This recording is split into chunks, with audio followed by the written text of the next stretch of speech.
Hi folks, welcome back to our discussion of Stott Hall's groundbreaking work Cultural Representation and Signifying Practices.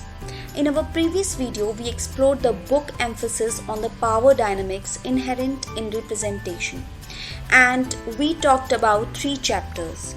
Today we are going to start our next 3 chapters, which focused on representing difference in various contemporary cultural forms. Now we are going to continue our journey through the remaining 3 chapters of this thought-provoking book. Chapter 4 is the spectacle of the other. In Chapter 4, The Spectacle of the Other, Stott Hall delves into the representation of difference, particularly in the context of popular culture forms like news, photos, advertising, film, and popular illustration. He examines how racial, ethnic, and sexual differences have been portrayed across historical archives and raises essential questions about how difference is depicted as the other. This chapter also addresses the issue of essentializing difference through stereotypes. However, as the argument unfolds, it goes beyond mere representation and delves into how signifying practices structure the way we perceive the world. Different modes of looking are shaped by these representational practices, and concepts like violence, fantasy, and desire complicate the meanings associated with them. The chapter concludes by considering strategies within the politics of representation, exploring how meaning can be contested and whether specific representation designs can be challenged and transformed. Chapter 5, Exhibiting Masculinity.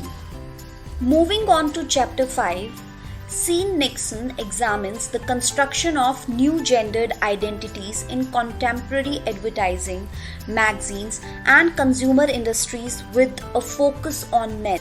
He raises the question of whether recent media representational practices have been shaping new masculine identities and whether consumer culture and display languages are developing new subject positions for young men to identify with.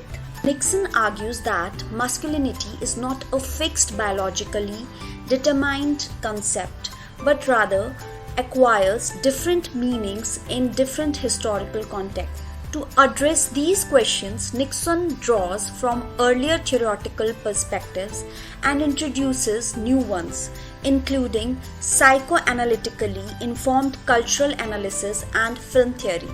Chapter 6, Genre and Gender, the Case of Soap Opera.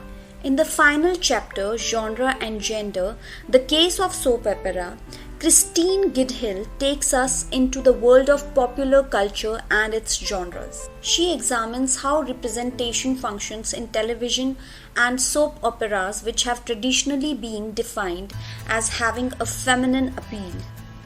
It explores how this gendered identification of the TV genre has been constructed and investigates how genre and gender elements interact in narrative structures and representational forms. He sheds light on how the meanings conveyed in soap operas, often criticized as stereotypical and manufactured, still play a vital role in the discourse surrounding masculine and feminine identification, challenging and transforming those meanings in the process.